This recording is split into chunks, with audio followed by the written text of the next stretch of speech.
इसके आगे हम देखेंगे प्रियम्बल में ही, प्रियम्बल के आगे जो हमें देखना है कि दृढ़ संकल्प होकर, दृढ़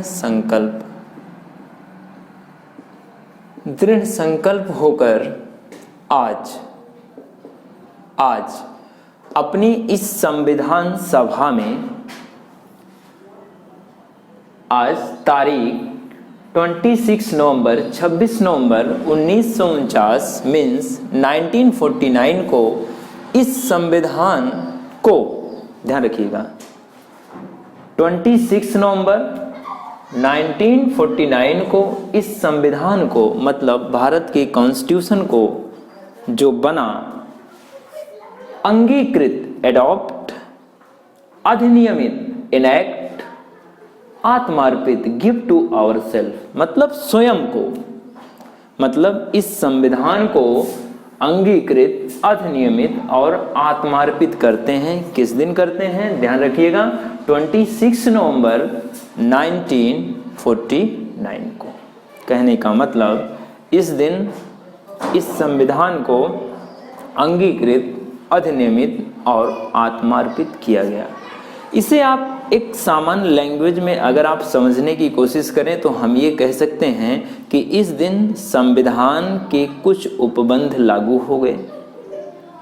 सभापति ने, संविधान के जो सभापति थे उन्होंने साइन कर दिया, संविधान बन के तैयार हो गया और संविधान को पूरी तरीके से इस दिन लागू नहीं किया गया। संविधान के कुछ अधिनियम इस दिन लागू हुए थे। तो क्वेश्चन इस पे आया हुआ है, इस पे क्वेश्चन एसएससी में भी बना हुआ है, आईएएस में भी बना हुआ है और पीसीएस में भी बना हुआ है। हम आगे इस पे चर्चा करेंगे कि क्वेश्चन का नेचर कैसे कैसे आया हुआ है। तो इस पर तो डायरेक्ट आईएएस में ही क्वेश्चन आया है कि किस टाइम पे कॉन्स्टिट्यूशन को, संविधान को एडॉप्ट, इनैक्ट और गिव टू आवर सेल्फ, ये ऐसे ही ये लाइन ही आ गई है। तो वहाँ पे आंसर यही था कि 26 नवंबर 1949 को। इसके आगे कुछ चीज़ें और हम देखेंगे। इसमें जो संशोधन हुए हैं, 42nd अमेंडमेंट, ये बहुत ही इंपॉर्टेंट अमेंडमेंट है। इस पे भी क्वेश्चन बना हुआ है, इसके थ्रू क्या क्या चीज़ें जोड़ी गई हैं इसको भी हम देखेंगे। इसको इस रूप में देखना है कि इंदिरा गांधी सरकार के समय सरदार स्वर्ण सिंह समिति की सिफारिश पर, इंदिरा गांधी सरकार के समय सरदार स्वर्ण सिंह समिति, कमेटी थी, सरदार स्वर्ण सिंह समिति की सिफारिश पर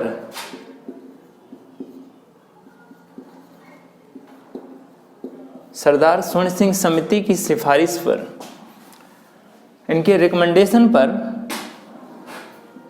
42nd अमेंडमेंट के थ्रू प्रियम्बल में 3 चीजें जोड़ी गई। ये 3 चीजें क्या क्या थी आपको ये ध्यान देना होगा। इस पे क्वेश्चन बनते हैं और इस पे क्वेश्चन बनते रहेंगे। पहला है समाजवादी, सोशलिस्ट,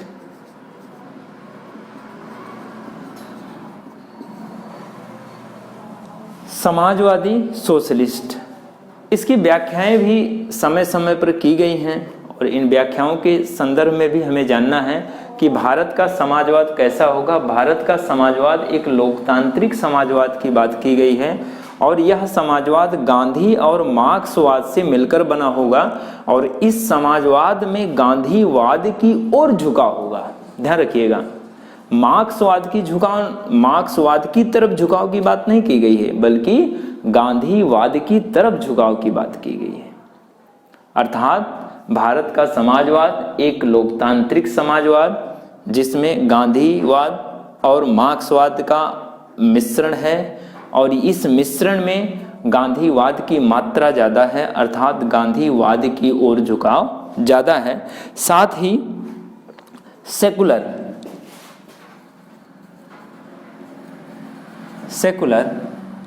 सेकुलर को पंथ निरपेक्ष। देखो, जब भी कभी पेपर में धर्मनिरपेक्ष और पंथ निरपेक्ष जैसे ऑप्शन आ जाएं और कहा जाए कि किसको वहाँ पे सही माना जाए, अगर वो दो ही विकल्प हैं, दोनों में से एक का ही चयन करना है।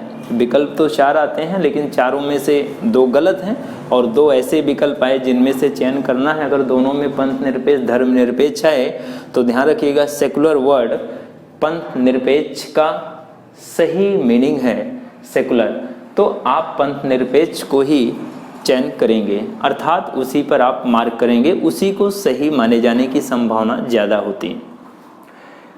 सेकुलर की बात की गई है, मतलब सोशलिस्ट वर्ड जोड़ा गया 42nd अमेंडमेंट के थ्रू। 42nd अमेंडमेंट किसकी सिफारिश पर?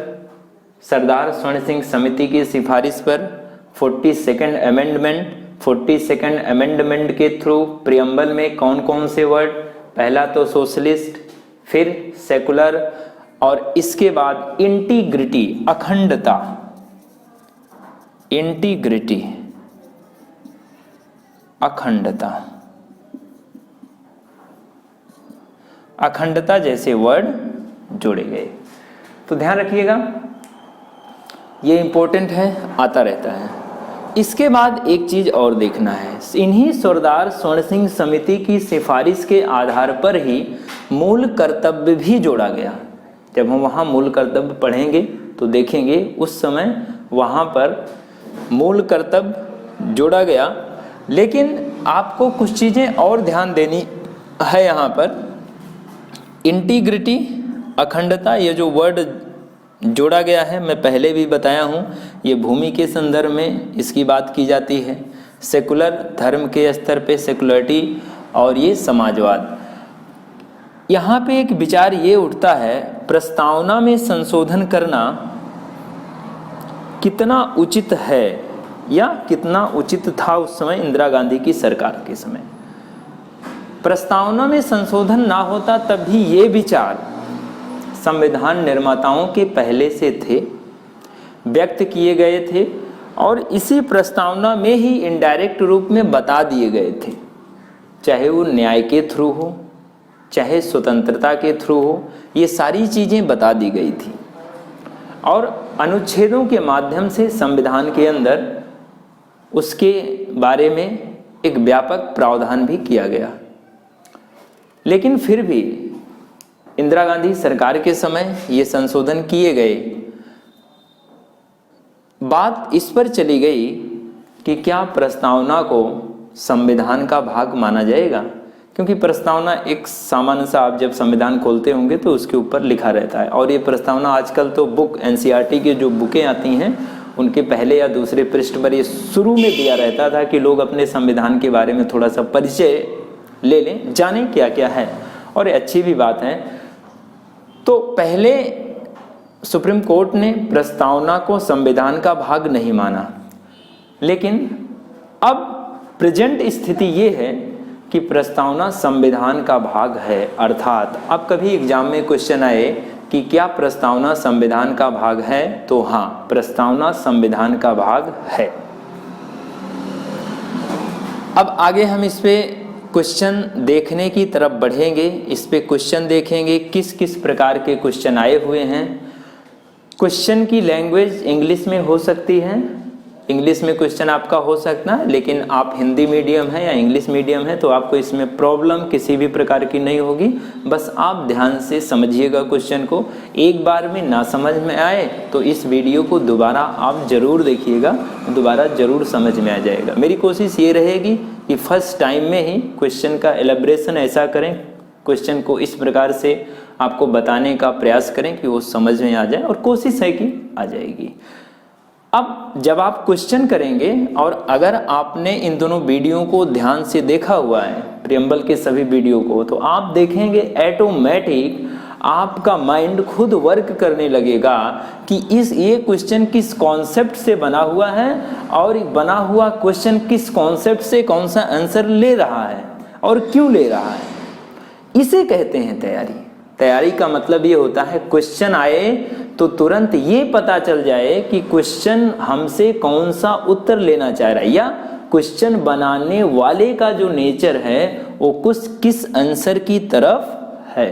और ये बहुत ज़रूरी होता है, किसी भी एग्ज़ाम को समझना बहुत ज़रूरी इसलिए होता है कि उस एग्ज़ाम में पेपर सेट करने वाले लोग किस माइंड के हैं और क्वेश्चन को किस तरीके से सेट करते हैं।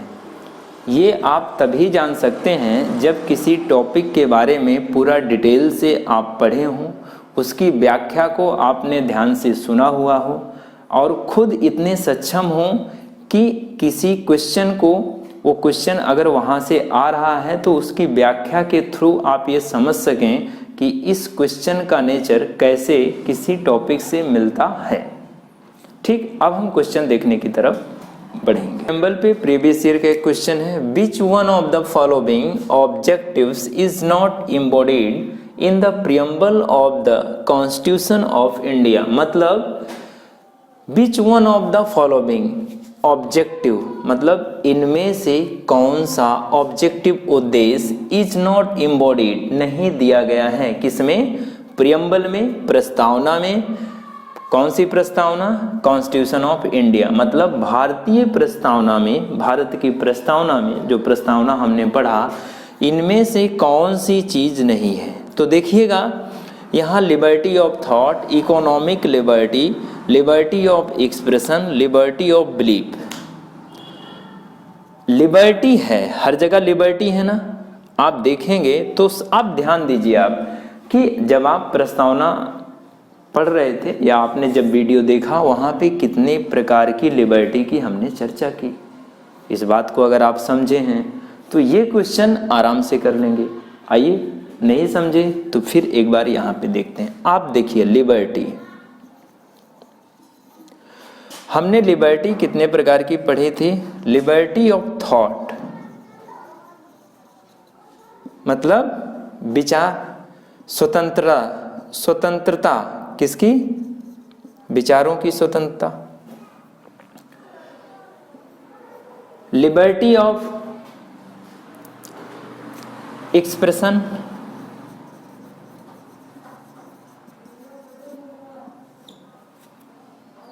विचार अभिव्यक्त की स्वतंत्रता, थॉट सोचने की स्वतंत्रता। अब यहाँ पे बिलीफ, विश्वास, फेथ, ये भी विश्वास ही है। और इसके बाद वर्शिप। कॉन्स्टिट्यूशन में इतने प्रकार की स्वतंत्रता के बारे में की गई है, liberty of thought, expression, belief, faith and worship. लेकिन यहाँ पे देखिए लिबर्टी ऑफ थॉट सही है, economic liberty, liberty of expression ये भी सही है, अब लिबर्टी ऑफ बिलीफ ये भी सही है। मतलब 3 सही है। इसका मतलब कौन सा नहीं है, तो ये नहीं है। ध्यान रखिएगा, क्वेश्चन को आप बड़े ध्यान से देखना, क्योंकि एक बड़े एग्जामों में क्वेश्चन टफ ज़्यादा नहीं होते, कॉन्सेप्चुअल होते हैं। और क्वेश्चन पूछने का तरीका ऐसा होता है, कभी कभी लगेगा कि आंसर आ रहा है और आंसर आता भी रहता है, लेकिन आप मार्क करते समय जल्दबाजी में गलत भी कर देते हैं। तो इस बात को सावधानी से ध्यान देना। यहाँ पे बोला जा रहा है इज नॉट, नहीं है, इसका मतलब यही पूछा जा रहा है, तो आपका आंसर होगा बी। ये समझ में आया? ठीक, अब हम अगले क्वेश्चन की तरफ बढ़ेंगे। अगला क्वेश्चन देखते हैं। In our constitution assembly this act do hereby adopt, enact. ध्यान रखिएगा, यही हमें समझना है, यहाँ पे पकड़ना है। Adopt, enact and give to our self, मतलब एडॉप्ट किए, इनैक्ट किए और गिव टू आवर सेल्फ, मतलब अंगीकृत, अधिनियमित और आत्मार्पित। हिंदी में अंगीकृत, अंगीकृत, अधिनियमित, इनैक्ट। एक्ट का मतलब अधिनियमित करना, इनैक्ट अधिनियमित, and give to our self और आत्मार्पित। एक्स मतलब यहाँ डे के संदर्भ में कौन सा डे है, तो दिस डे स्टैंड फॉर, ये कौन सा दिन है, मतलब दिन कौन सा है, किस दिन ये काम किया गया, अंगीकृत, अधिनियमित और आत्मार्पित। इंग्लिश में यू कैन अंडरस्टैंड दिस कि means our constitution assembly this act do hereby adopt, enact and give to our self and this act stand for means in which day you adopt, enact and give to ourselves. You have to tell that. There are given 4 options, मतलब यहाँ पे 4 विकल्प आपको दिए गए हैं और इन्हीं ऑप्शंस में से एक ऑप्शन आपका है। तो आप ध्यान दीजिएगा, मैंने आपको बताया था कि आपका कॉन्स्टिट्यूशन 26 नवंबर 1949 इस दिन क्या किया गया, adopt, enact and give to our self, मतलब अंगीकृत, हिंदी मीडियम, अंगीकृत, अधिनियमित और आत्मार्पित। आत्मार्पित मतलब एडॉप्ट किया गया, इनैक्ट किया गया और गिव टू आवर सेल्फ। किस दिन, 26 नवंबर 1949। अब ये आपको पता है, इस यहीं पे आपको देखना है कहाँ पे है। देखो 26 डे ऑफ जनवरी, ये गलत, 26 डे ऑफ नवंबर, तो 26 डे 1949 ये सही है, लेकिन अन्य ऑप्शन भी देख लो, 26 day of January, none of this, मतलब कौन सा ऑप्शन है आपका, ऑप्शन बी है। तो ये समझ में आया, क्वेश्चन को ऐसे ही हैंडल करना है। अब ये नहीं ये क्वेश्चन एक बार आईएएस में आया है तो बाकी, इसी से एसएससी में भी क्वेश्चन आए हुए हैं। और अगर आप एसएससी का देखना चाहें, एसएससी में एक क्वेश्चन दिया गया है कि भारतीय संविधान अपनाया गया था, means Indian constitution was adopted.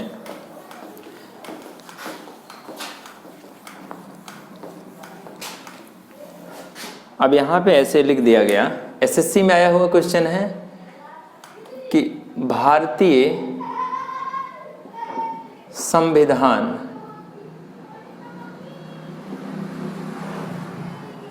अपनाया गया था।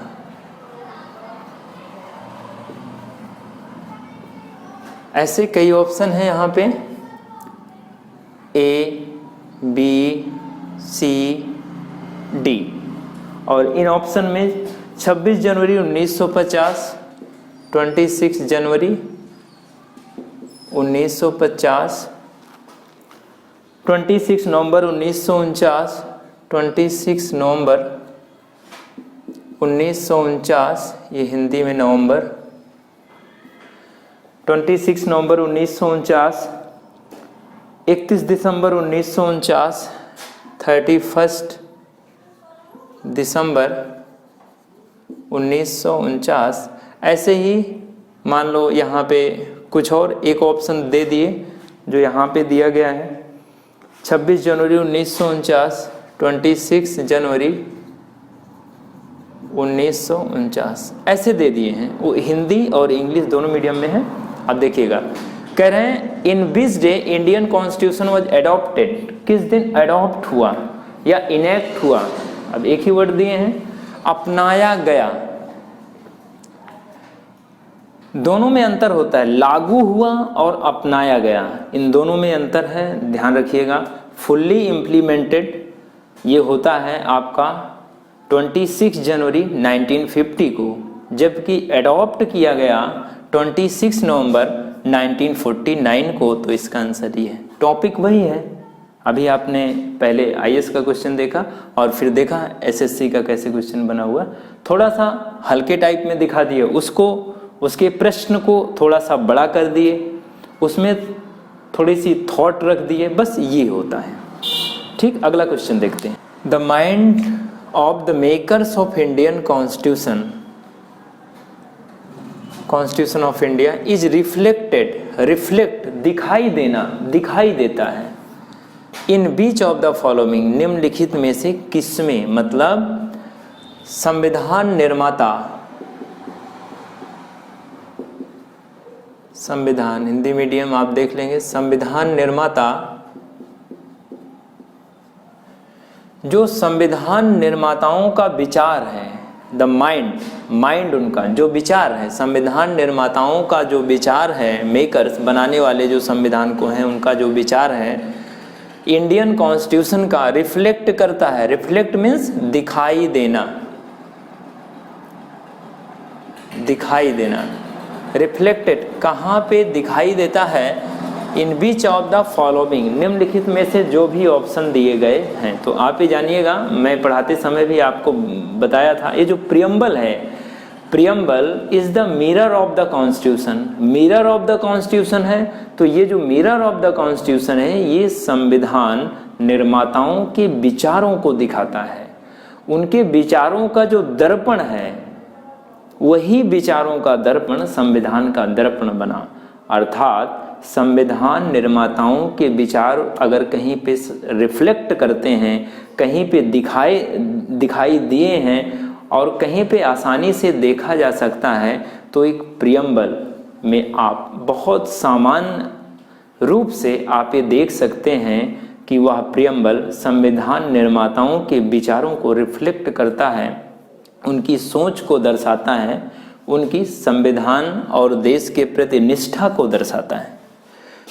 तो यहाँ पे प्रियम्बल दिया गया है, फंडामेंटल राइट दिया गया है, directive principle of state policy दिया गया है, फंडामेंटल ड्यूटी अर्थात मूल कर्तव्य दिया गया है।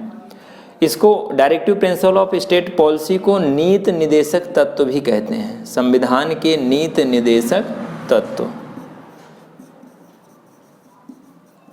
अब ध्यान रखिएगा, ऑप्शन है ये IAS 2017 में आया हुआ क्वेश्चन है। ध्यान रखिएगा, IAS में आया हुआ क्वेश्चन है और ये आता रहता है। प्रियम्बल एक इम्पोर्टेंट टॉपिक है, क्योंकि ये पूरी तरीके से ये दिखाता है कि संविधान के अन्य प्रोविजन किस रूप में किसी न किसी तरीके से इससे जुड़ते रहते हैं। तो इसका ऑप्शन क्या होगा, प्रियम्बल, क्योंकि प्रस्तावना में ही उनके विचार दिखते हैं कि वो एक कैसा भारत बनाना चाहते हैं, किस भारत की कल्पना कर रहे हैं और कैसा भारत भविष्य में देखना चाहते हैं। और जो भी लोग संविधान का पालन करने वाले, संविधान की रक्षा के नाम पर जो भी लोग आएंगे, उनको क्या करना है इन विचारों को बेहतर करने के लिए, मतलब ये विचार जमीन पर उतरें। तो प्रस्तावना के माध्यम से ही उनके विचार दिखते हैं। तो इसका ऑप्शन होगा ए। ये 2017 में IAS के एग्जाम में आया हुआ है। प्रियम्बल पर ही आधारित क्वेश्चन है। ये क्वेश्चन IAS 2020 प्री में आया हुआ है। ये क्वेश्चन था, प्रियम्बल के संदर्भ में पूछा गया था।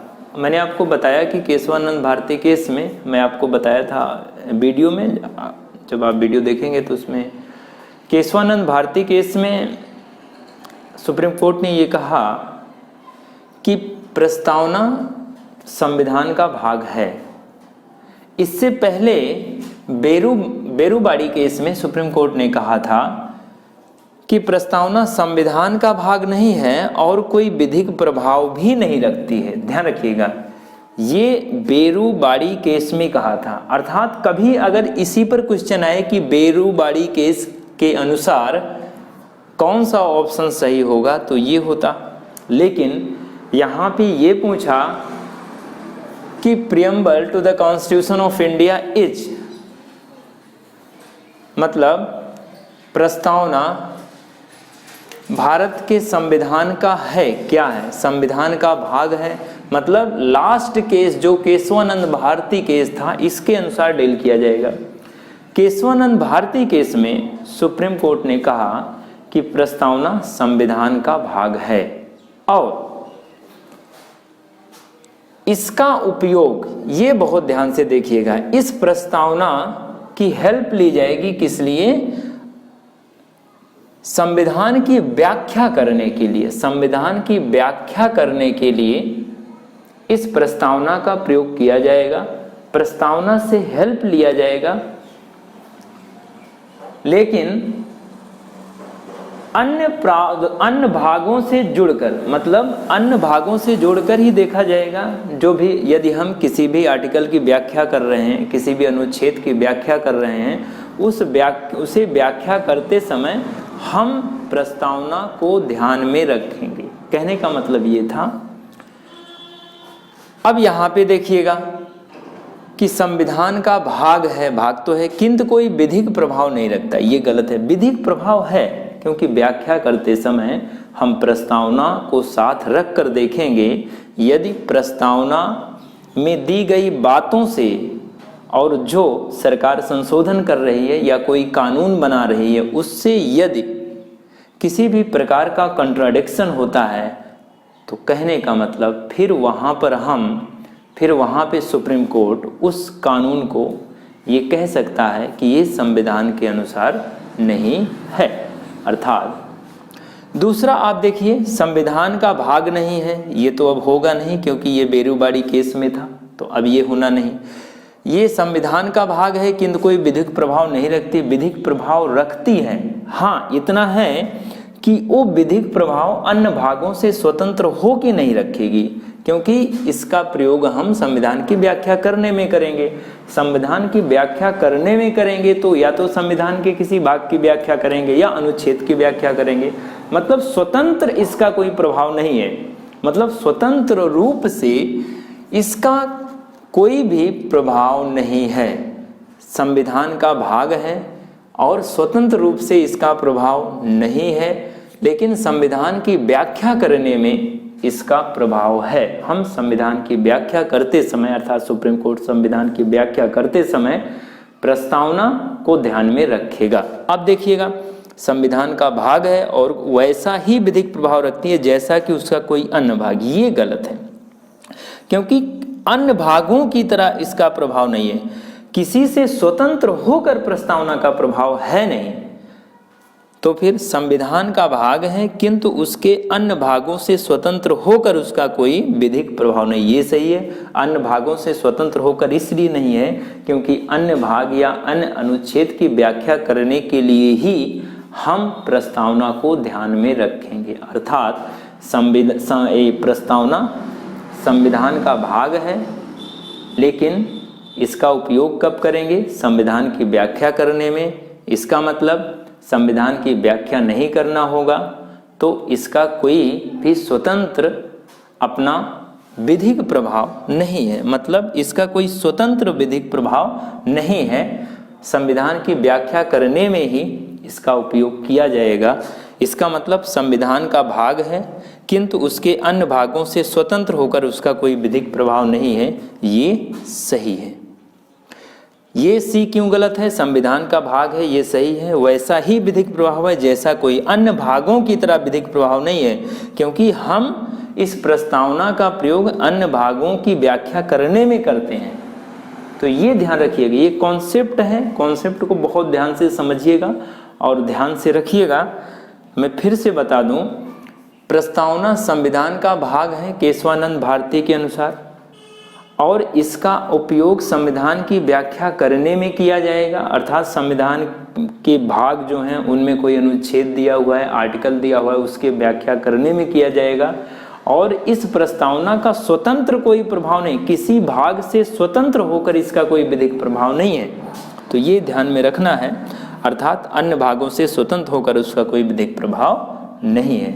ये भी पूछा जा सकता है, मान लो आगे कोई छोटे एग्जाम आते हैं, पीसीएस का आता है या फिर अन्य कोई एग्जाम सीडीएस हुआ, या फिर आईएएस में ही किसी दूसरे प्रकार से पूछ लिया जाए कि बेरूबाड़ी और केशवानंद भारती केस में क्या अंतर था। अन्य प्रकार से क्वेश्चन कैसे बन सकते हैं? इसमें क्वेश्चन अब अन्य प्रकार से बन भी सकता है, क्योंकि इन दोनों केसों पे क्वेश्चन डायरेक्ट दिए गए हैं। और इस केस पे अब जो इस केस को केवल जानते होंगे उनका क्वेश्चन गलत हो जाएगा, क्योंकि इसके अनुसार ये संविधान का भाग है ही नहीं।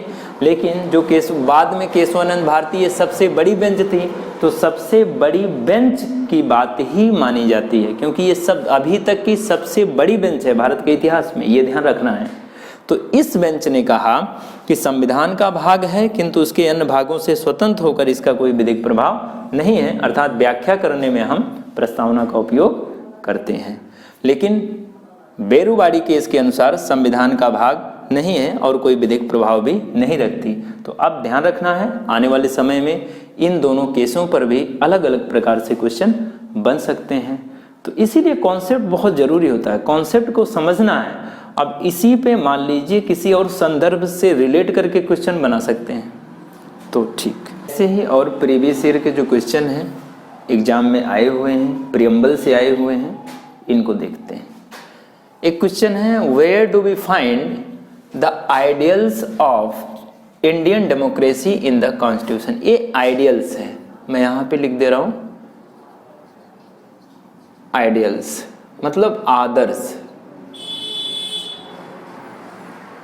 Where do we find the ideals, हम वो आदर्श कहाँ पाते हैं, आदर्शता कहाँ पाते हैं इंडियन डेमोक्रेसी की कॉन्स्टिट्यूशन में, मतलब भारतीय लोकतंत्र संविधान में भारतीय लोकतंत्र की आदर्शता, जो आदर्श हैं वो कहाँ पे हम पाते हैं, कहाँ पे दिखता है भारतीय लोकतंत्र का आदर्श।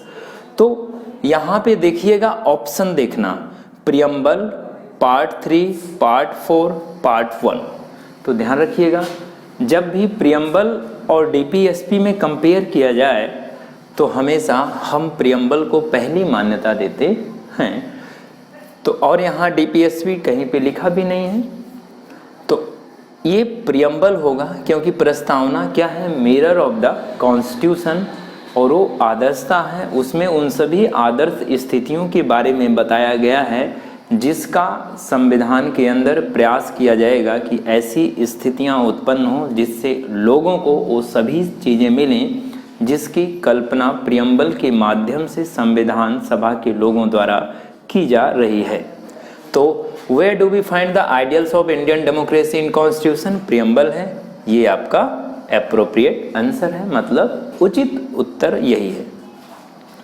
इसके बाद एक क्वेश्चन है, India is considered as republic mainly because, India is considered as republic mainly because, मतलब किस लिए इंडिया कंसीडर्ड, इंडिया को कंसीडर किया जाता है, विचार किया जाता है, जाना जाता है, कैसे, एज रिपब्लिक, रिपब्लिक के रूप में, गणतंत्र के रूप में, मेनली मुख्य रूप से, क्यों।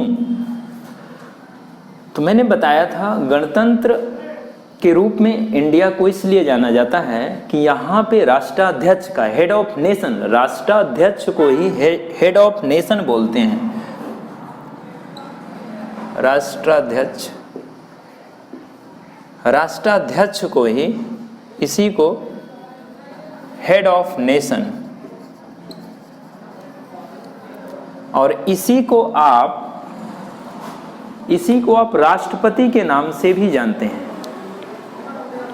मार्कर चल नहीं रहा, हेड ऑफ नेशन, और भारत में हेड ऑफ नेशन कौन है, राष्ट्रपति, प्रेसिडेंट। तो भारत के हेड ऑफ नेशन प्रेसिडेंट का क्या होता है, चुनाव होता है। Where the head of nation is elected at that place, at that country, there is republic, that country will be republic. मतलब जहां पे हेड ऑफ नेशन का क्या होगा, चुनाव होगा, उसे चुना जाएगा, उसका निर्वाचन होगा, उसी को कहेंगे कि वो देश, वह कंट्री क्या है, रिपब्लिक है, गणतंत्र है। तो कोई डेमोक्रेटिक है और रिपब्लिक, दोनों में अंतर है। डेमोक्रेसी होना अलग बात है और डेमोक्रेसी के साथ वहाँ रिपब्लिक होना अलग बात है। जैसे ब्रिटेन में डेमोक्रेसी है लेकिन ब्रिटेन अभी तक रिपब्लिक नहीं है, क्योंकि वहाँ पे हेड ऑफ नेशन अभी भी क्राउन प्रिंस और प्रिंसेज होते हैं। लेकिन भारत में ऐसा नहीं है, यहाँ पे प्रत्येक 5 वर्ष पर राष्ट्रपति का चुनाव अर्थात हेड ऑफ नेशन का इलेक्शन होता है और जो भी व्यक्ति उस इलेक्शन में जीतता है वही हमारे देश का राष्ट्रपति बनता है, अर्थात वह हमारे देश का हेड ऑफ नेशन होता है। जैसे वर्तमान में श्री रामनाथ कोविंद जी हमारे देश के हेड ऑफ नेशन हैं और एक दलित समुदाय के हैं, और ये बहुत अच्छी बात है कि उस समाज के व्यक्ति भी भारत के एक उच्चतम पदों पर पहुंच रहे हैं। ये काफ़ी अच्छी बात है किसी डेमोक्रेसी के लिए और समाज के लिए और उस देश के लिए कि वंचित समुदाय के लोग भी बेहतर स्थिति में पहुंच रहे हैं, ना केवल बेहतर स्थिति में पहुंच रहे हैं बल्कि देश के सर्वोच्चतम पद पर भी अपने आप को रख रहे हैं। वही गांधी और अंबेडकर की जो बातचीत हुई थी, गांधी ने कहा था हम आपको इससे ज़्यादा देंगे, तो इससे लगता है कि गांधी की विचारधारा एक बेहतर विचारधारा थी। तो यहाँ पे देखना है question, India is considered as republic mainly, क्यों? क्योंकि ये राष्ट्रपति का चुनाव होता